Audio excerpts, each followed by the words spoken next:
Welcome to Christmas Eve at Melrose Unitarian Universalist Church. Welcome, welcome, welcome to our very first in-person Christmas Eve service since 2019.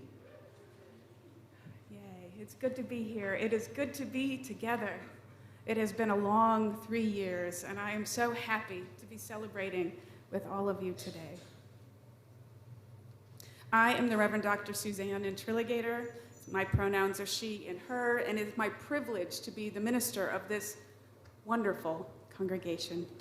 A special welcome tonight to all of our guests and newcomers. There are no strangers here tonight, only friends we haven't yet met. If you are a visitor, I want to caution you that this service is quite unlike our usual Sundays, so please feel free to try one of those too. For example, tomorrow morning for Christmas Day, we offer a video worship service on our YouTube channel. And next Sunday, New Year's Day, we are hosting a worshipful walk in the woods. You can find out about those on our website.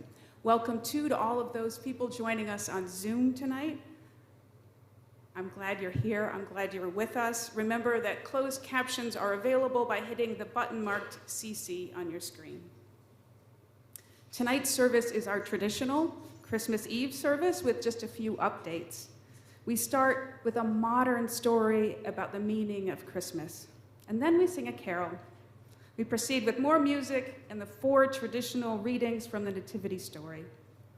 We'll sit for the readings and we'll stand to sing in body or in spirit, however you are comfortable. We'll also have some beautiful music from our vocalist and from our guest harpist. Thank you. Then there will be a brief sermon, and then near the end of the service, we'll do our traditional candle lighting as we sing Silent Night. Does everyone have a candle? Did you get one coming in? Yes, I have one too. If anyone didn't, please raise your hand. The usher can bring you one now. And folks at home, we would love you to join in there too. Maybe you've got a candle at the ready, or you could jump up and get one. Maybe familiarize yourself with where the light switch is in the room that you're there, so that when the time comes, you can be candlelit in the darkness. And if you like, you could also turn on your camera then, and we'll put you up on the screen, and we'll be able to see all of us who are worshiping together tonight in this special moment. Oh, and then after that, we will end with Joy to the World and a benediction and a lovely postlude. And we couldn't provide this worship service tonight without all of our helpers. A quick thank you to all the people who are helping today. Oh, there we go. Especially the ushers and the greeters and the readers, our musicians. Thank you so much. So let's get started tonight by seeing who's here and greeting one another. If the folks on Zoom would like to turn on their cameras, we can put you up on the screen and wave to you. Folks in the room, you can turn and wave to one another. Hello, people at home. Let's check out all the Christmas finery. I see antlers. I see lots of red sweaters. It's lovely to see you all today. Welcome, welcome, welcome everyone, and Merry Christmas. Thank you. And now I call us to worship tonight with these words written by the Reverend Tess Baumberger. During Advent, we sing, O come, Emmanuel. Emmanuel means God is with us. Look around you tonight and see. The sacred is with us, in each other, with us, in the spaces between us, in the memories we share, in this holy moment, in the future we can build together. The sacred is with us, in the empire of the Spirit that we can create together. It is born in all our loving relationships with family, with partners, with friends, with each other. Look around you this silent night, this holy night. Look around you at the many faces of love. Love that will be illuminated in the flickering candlelight. Look around you this night and know, Emmanuel. Amen. And now, as a little gift to the young people here and the young at heart, we start with a story that is a modern twist on the old Christmas tale. Our story is called The Fourth King by the writer and illustrator Ted Seeger, but he based it on an earlier story from 1895 called The Other Wise Man by Henry Van Dyke. You'll see that I've added some boxes on some of the pages so you won't be distracted by bits of text. Once upon a time, 3 kings came out of a distant land bearing gifts and following a star.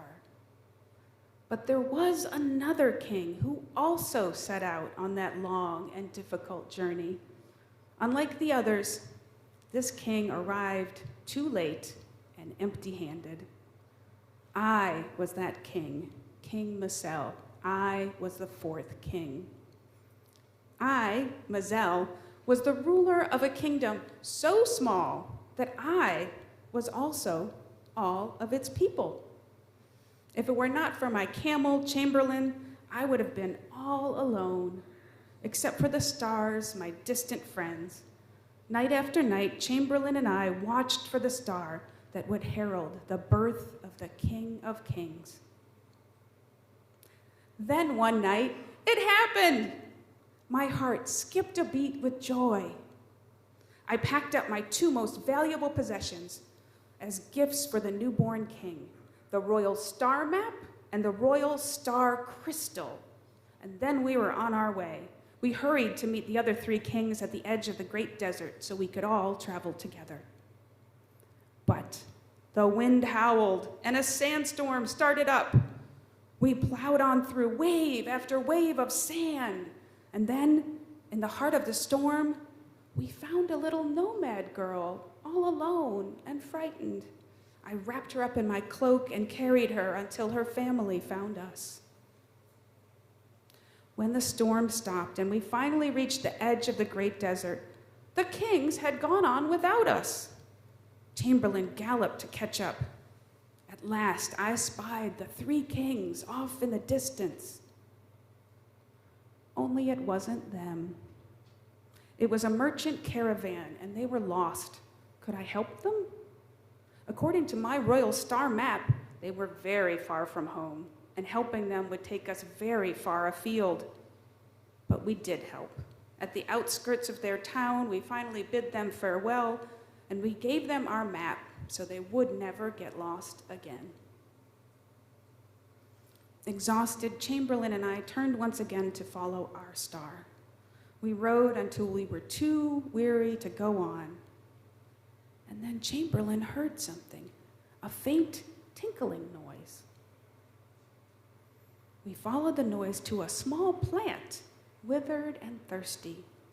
I gave it what little water I had left. To our amazement, the plant began to flower, and then it dropped a little round fruit that sounded like a bell into my palm. We were astonished. We traveled on, following the star into the mountains. It started to rain. I stayed close to Chamberlain. We soon reached a valley where our path was then blocked by a strange, endless wall with no gates and no doorways. There was no way through it, so we walked around. Soon we discovered the terrible truth. The wall was being built by small children forced to work by a cruel rich man. His guards seized us and carried us inside. To the rich man I said, "Let the children go." But he just laughed at me. I offered to give him my last precious thing, my only gift for the newborn king, the royal crystal, in exchange for the children's freedom. The man snatched up the crystal, and then he said, "Ha, this is ransom enough for you and the camel. You may go, but no one else." What were we to do? I decided to stay with the children and toil with them until the wall was finished. I began then to lose hope of ever catching up to the kings and meeting the special baby.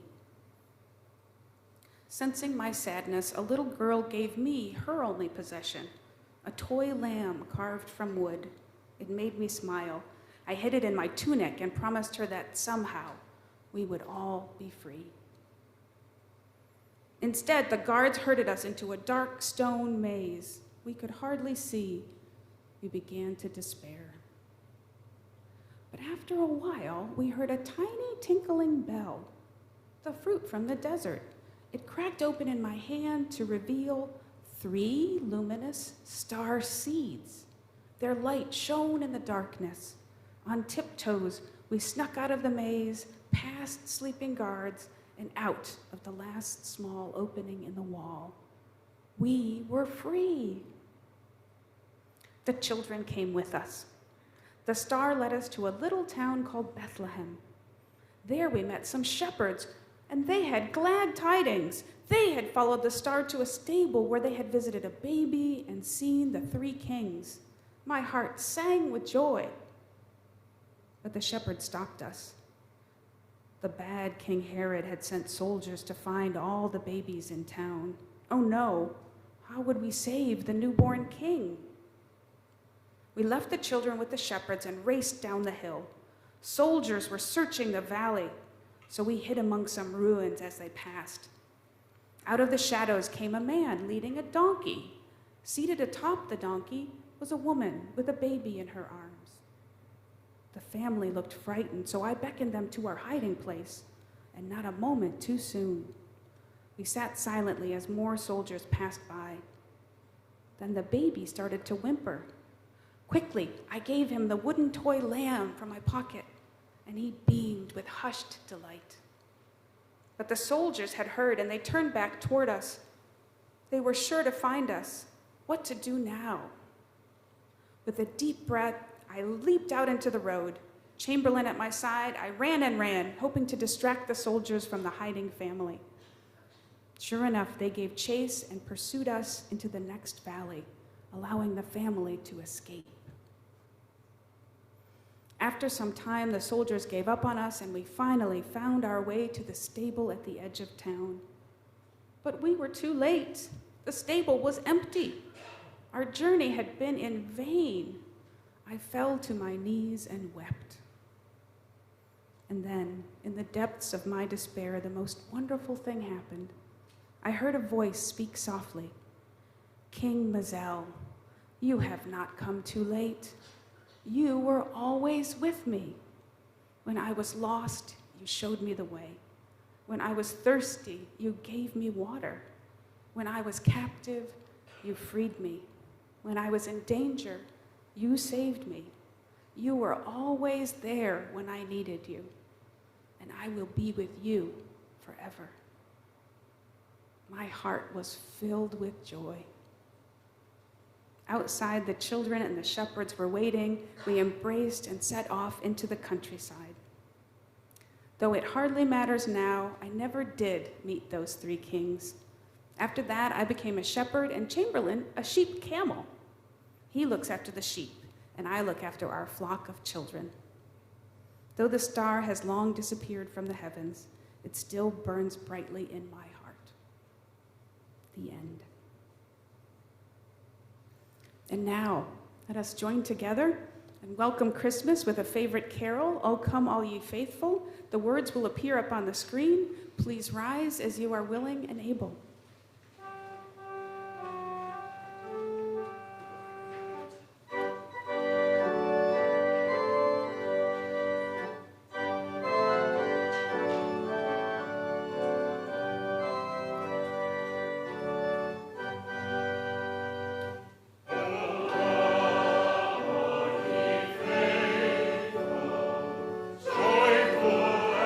Triumphant, O God.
Thank you. You may be seated.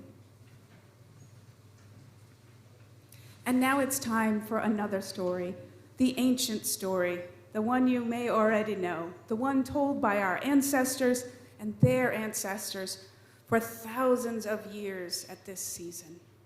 Reimagined every year, each person bringing their own understanding to it. To many of us, the story demonstrates our faith that every night a child is born is a holy night. Every child and every human carries within the spark of divinity, the capacity to change the world.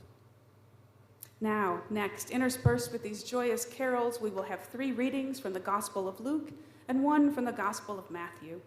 Our readers for this service are Ted Aldrich, Lee Danielson, Aaron Hoban-Audette, and Michael O'Connor.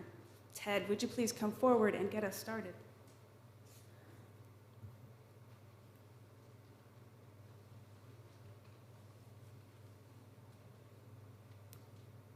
In those days, Caesar Augustus issued a decree that a census should be taken of the entire Roman world, and everyone went to their own town to register.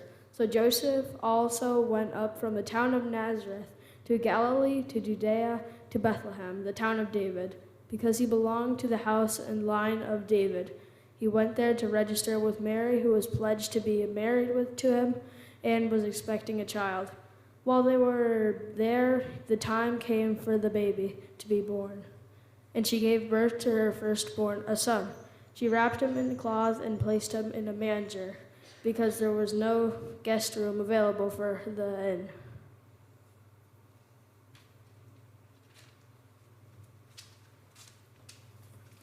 Thank you. Thank you, Ted. And now it's time to sing O Little Town of Bethlehem.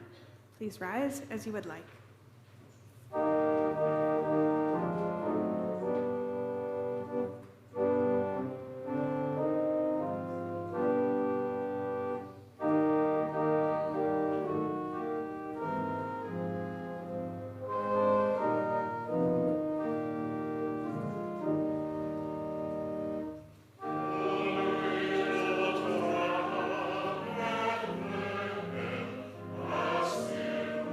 See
And there were shepherds living out in the fields nearby, keeping watch over their flocks at night. An angel of the Lord appeared to them, and the glory of the Lord shone around them, and they were terrified. But the angel said to them, "Do not be afraid. I bring you good news that will cause great joy for all the people. Today, in the town of David, a Savior has been born to you. He is the Messiah, the Lord.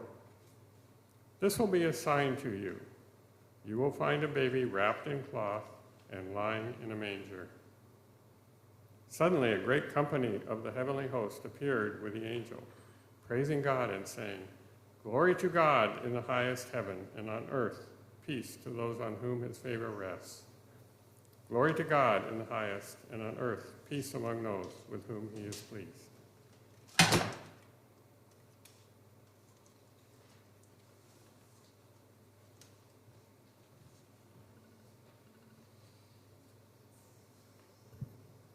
Thank you. Please rise and let's join in angels we have heard on high. Let's sing to those angels.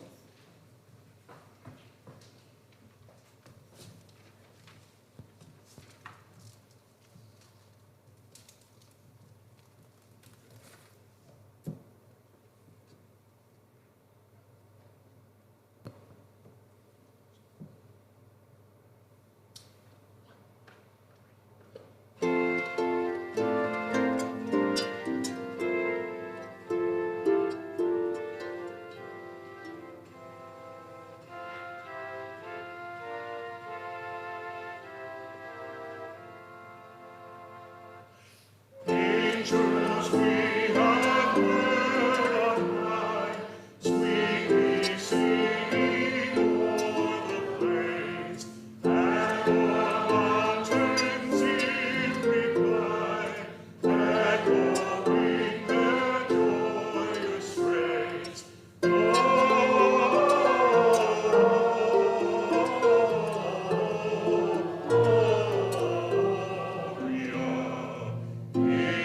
Excelsis Deo,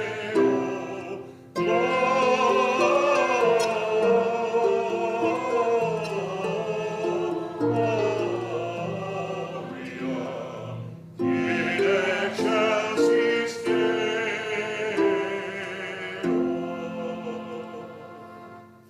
Shepherds, why this jubilee? Why these songs of great brightness in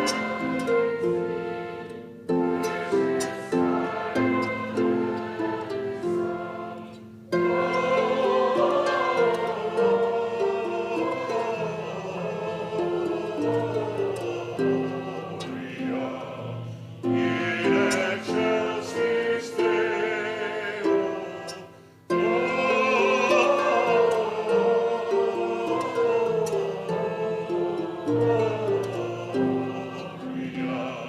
in excelsis Deo.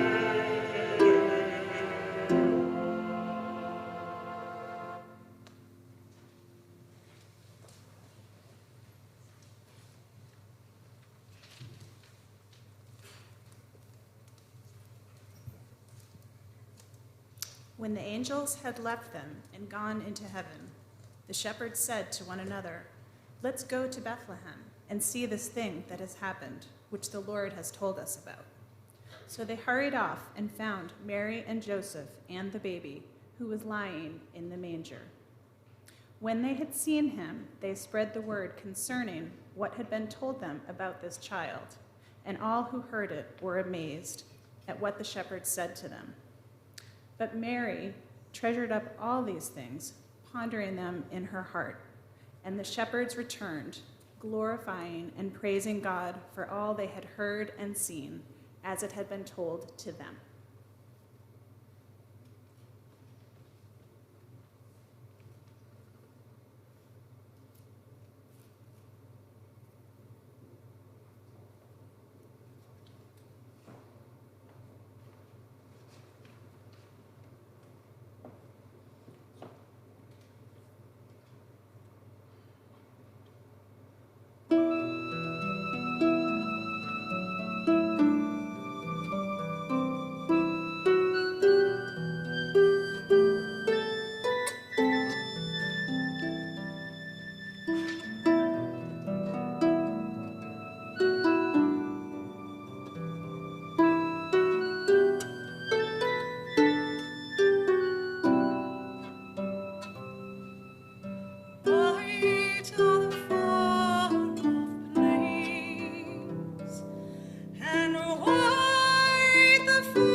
After Jesus was born in Bethlehem in Judea during the time of King Herod, Magi from the east came to Jerusalem and asked, "Where is the one who has been born King of the Jews? We saw his star when it rose and have come to worship him." King Herod sent them to Bethlehem and said, "Go and search carefully for the child, and as soon as you find him, report to me so that I too may go and worship him."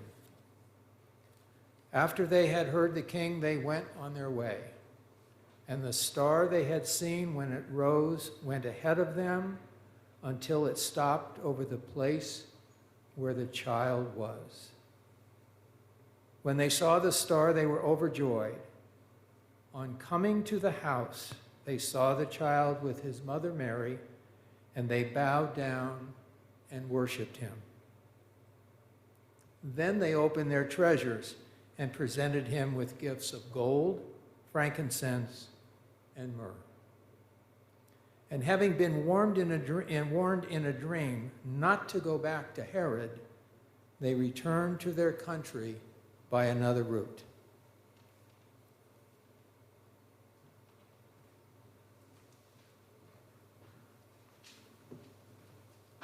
And now we sing We Three Kings, please.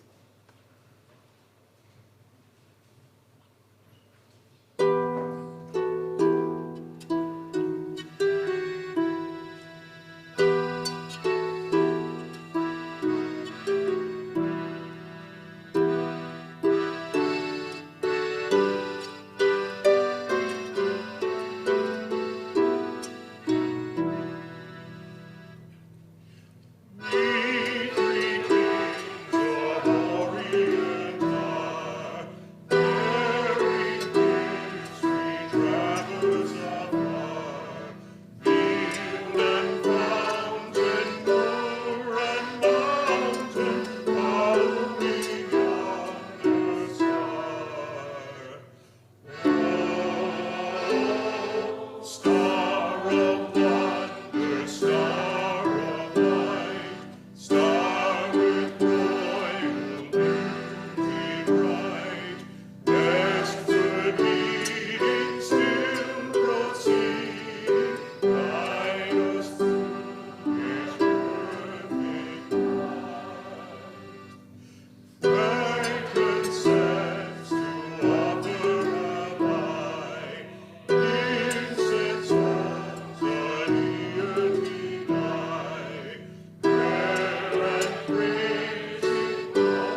for music tonight is the interlude from A Ceremony of Carols by the British composer Benjamin Britten, performed by our harpist Ellie Benson. Ellie is a freelance harpist based in Somerville, and she plays both concert and Celtic harps. Our collection this evening will go to the Minister's Discretionary Fund, which is used to help community members facing financial hardship. Folks on Zoom can contribute by using the orange button in the top right-hand corner of our homepage at melroseu.org. Anyone facing financial hardship can make a confidential request for help via our minister, Reverend Suzanne. Her email is minister@melroseu.org. Thank you all for your generous support.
My husband is one of those people.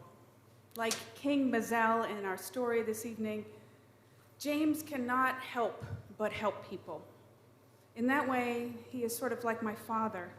And honestly, that might be one of the things that drew me to him all those many years ago. But now, sometimes it's the thing that drives me crazy. Because usually, I'm like that other part of King Mazel, trying to get somewhere, to accomplish something important. And James is always stopping to help people and making us late to important things. There's one time I just can't forget. It's infamous in our marriage, actually. When we had 2 kids under 4, and we had just flown all the way from Los Angeles to London. We were running through Gatwick to our connecting flight, and I was pushing the double stroller, which was piled high with 2 car seats in addition to the cranky kids, and there were 3 carry-on bags as well. Just at that moment, James spied across the corridor a woman who was struggling to open her own small stroller. So he stopped, dumped all his bag onto my pile, and ran to help her. Later on, I said, "What? I needed help." He said, "You were fine. I knew you could handle it all and keep going." Well, we did make it to that flight, just barely, thank goodness.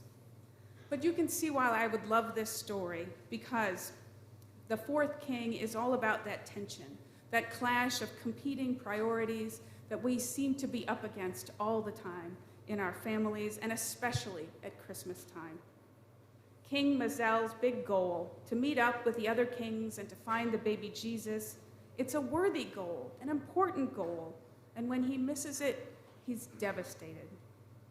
And we have worthy goals too, to make our flights, to earn our livelihoods, to make Christmas special and perfect for our loved ones.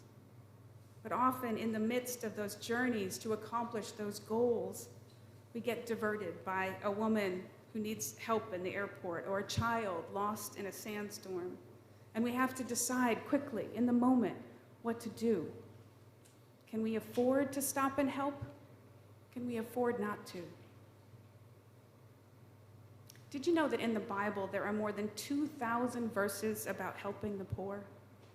And of course, Jesus taught often about how we should treat one another, about how we should love one another as ourselves. Jesus preached about the Good Samaritan who went so far out of his way to help a stranger in need, just like King Mazel. The good people of this congregation, who are not, on the whole, believing Christians, still follow these teachings and act on them all year through. Even though many here don't believe in God, they do believe profoundly in good. They know deep down about good, and they act on it in so many ways. For example, once a month we make a meal here for the hungry, which we serve to them via Bread of Life in Malden. In fact, we're doing it again next week, and we could use more volunteers. We also have an immigration ministry team that supports refugees and asylum seekers who are trying to build their lives here. We support them all year long. Just last week, in a separate outreach, I got to deliver some beautiful Christmas gifts from this congregation to survivors of domestic violence who are served by our urban ministry in Roxbury. The good people of this congregation prove that what matters is not what you profess to believe, but what you actually do day in and day out. The real meaning of Christmas and of religion in general isn't to be found in grand gestures once a year. Real meaning is found in how you treat yourself and other people and beings every day of your life. Like King Mazel, if we are present in the journey of our lives, awake and aware of those around us, occasionally especially aware of those in need or those who are suffering, and we give what we can, give what we have, then we learn the deeper lessons, the greater truth of living, and we are transformed. And we let go of the false goals and the false gods.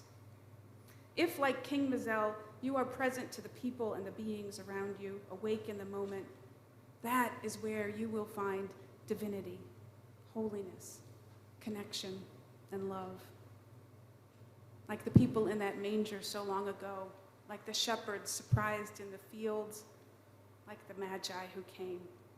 They found holiness and love in a surprising place.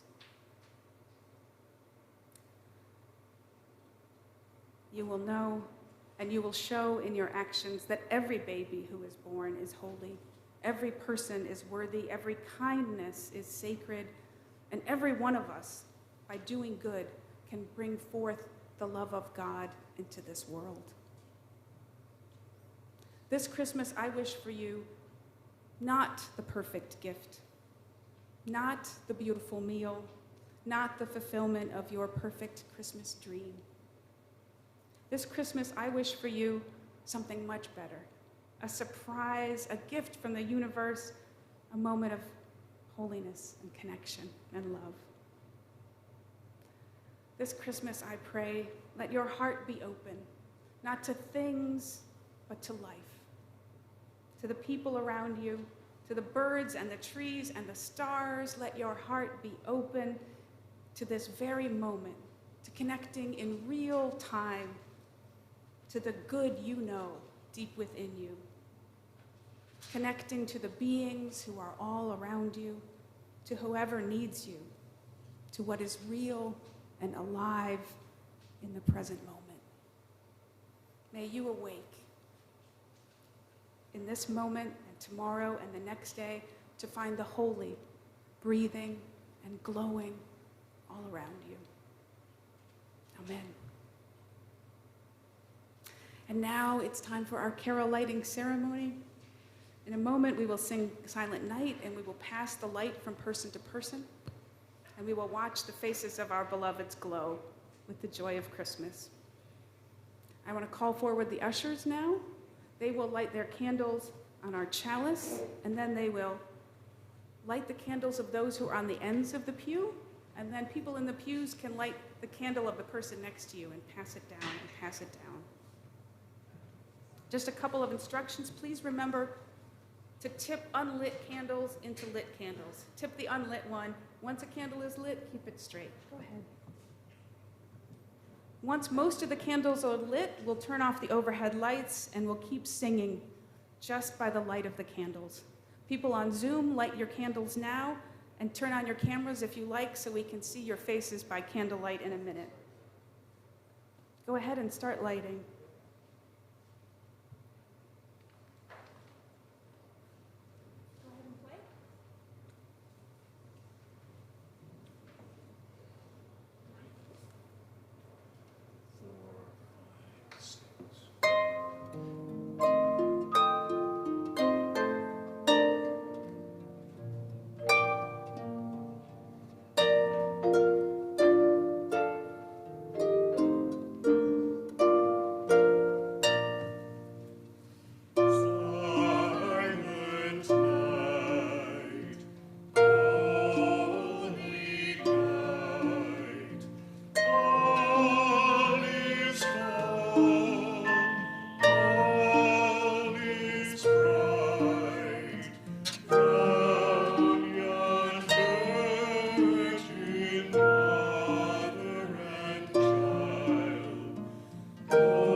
Let's take a moment to look around, to look at this place and all these beautiful faces lit up by candles. Aren't you all glorious? And the people at home, there we go. And now, if you would, hold your candles up high. And let us hold in our hearts a prayer for peace and goodwill for all people every year, everywhere, all the year through. I wish you all the joy of Christmas. Merry Christmas. And now, if you would please use your snuffer and blow out and extinguish your candles. Thank you. And once they're out, we will sing Joy to the World.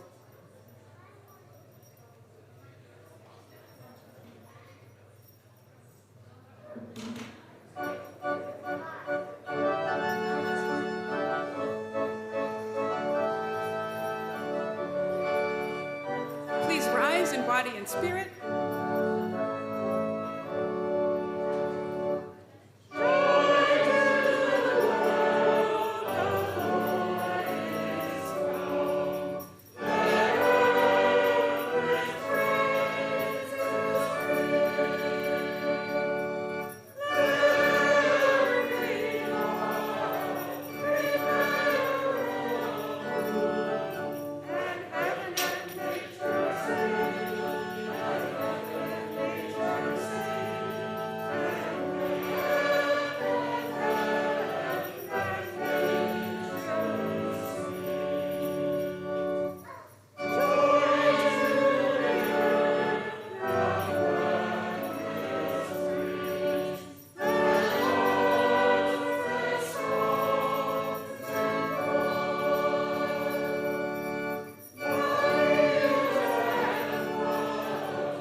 May be seated. Yes, the sacred is within us, in each other, in the memories we share, in all our loving relationships, in this holy place, in this holy moment, in the future we can build together. Look around you in this silent night, this holy night, at the many faces of love. The sacred is truly here with us. Merry Christmas. Our service has ended. Please enjoy a postlude on the organ from Tom Hoynatsky, our music director. Thank you, Tom. And if you'd like, join us with a dessert reception in Parish Hall, which is the big room just down the hall. Good night and Merry Christmas.